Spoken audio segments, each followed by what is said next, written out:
Welcome back everyone. So we're getting onto this oak cladding now on the structure that we've built here. So as you can see, we've double battened all the way around. We've put this oak, ripped this 4x4 oak down to two 4x2 rather, and yeah, screwed through the face. Probably cut these off flush after because it's a bit busy with all those seen. But this is the cladding that's going on. Waney edge oak cladding. So to start off, what we're going to do, flip it upside down so that we've got a straight edge at the bottom, which leaves an even margin from the lead flashing. So we're going to get the first row on all the way around, and then what we've got to do, because it's irregular, the sizes of the boards, some are wide at the end, some are small, we've got to sort through, see what looks best, and then get cracking. Right, we've got the first row on here. What we've done is left a 30mm gap off the lead, parallel all the way across the bottom there. So that's our starting piece, and what we did is just ripped this piece down so we had a nice straight edge on the bottom, because they were quite bowed, being that it's yeah, solid oak, natural timber. The process has been just pre-drilling through holes, everyone, countersinking, and then fixing each end, fixing the middle, and then filling it all in after. So what we'll do now is check our overlap and start getting them all on.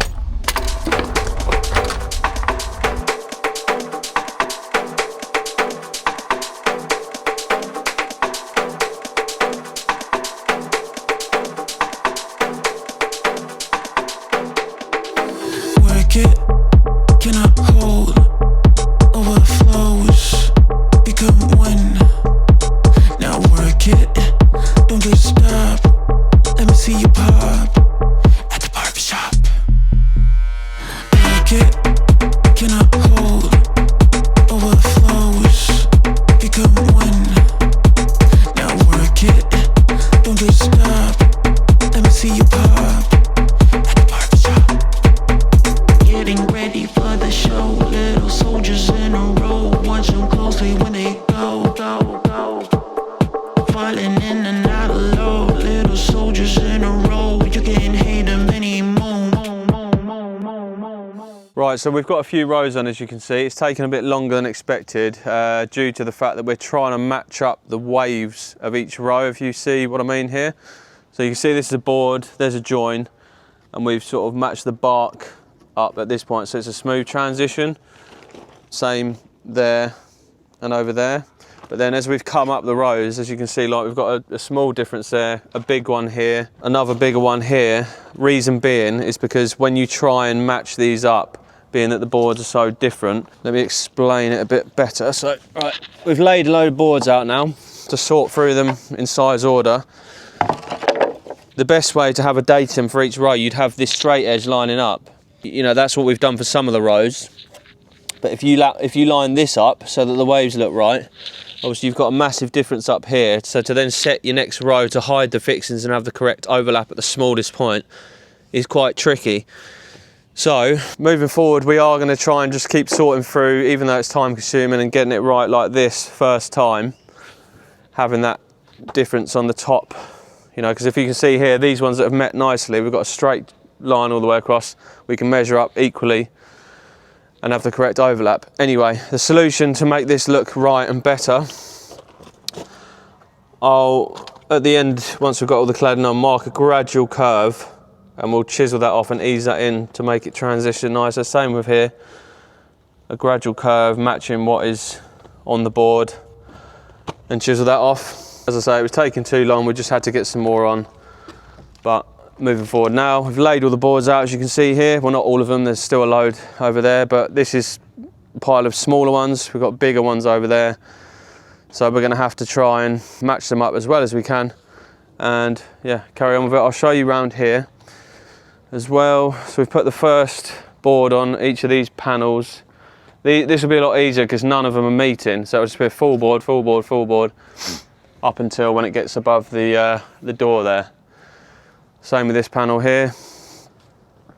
Same thing, just going all the way up.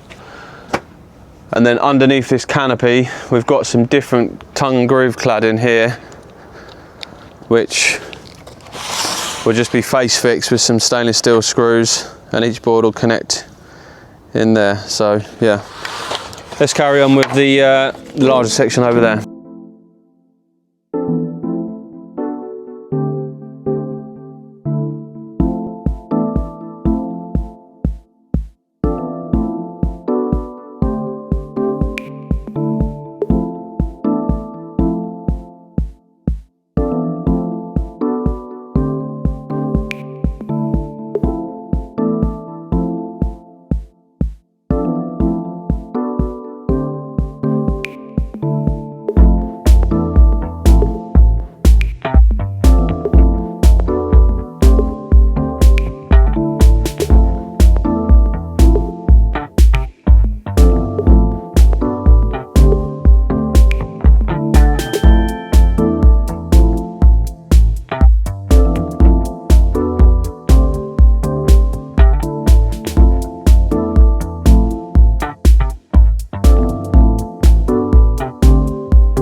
Right, that's the cladding all complete now. It was quite tricky getting this waney edge oak stuff on because we had to sort through a lot of the pile.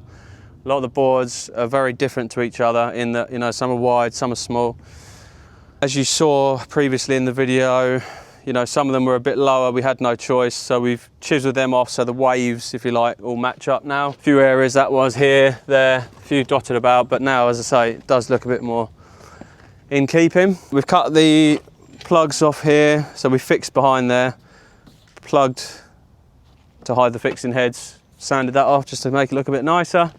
So that's that. Yeah, we finished this end with 2 boards there, as you can see, and then we've done this under tongue and groove board in here with oak. This was quite tricky because a lot of the boards were quite wavy, so we had to manipulate them to try and keep a straight line as we can. And then, yeah, this is how it looks at the front.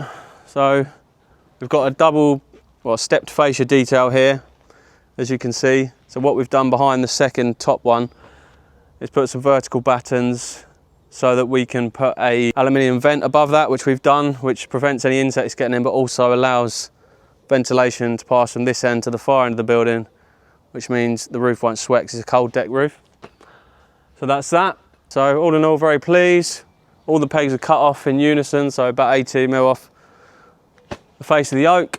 Looking good, the client's very pleased, which is the main thing, obviously. Very last thing we've got to do is where the waney edge boards and this last tongue groove board meet. The waney edge one's slightly sort of bowing in, so it's tight in a couple of places, a couple of gaps. So I'm going to get a quadrant bead, pin that up, so if ever there's any movement with the boards, that hides that anyway and just bridges the gap a bit nicer. So yeah, other than that, it's all done. That's this one ticked off.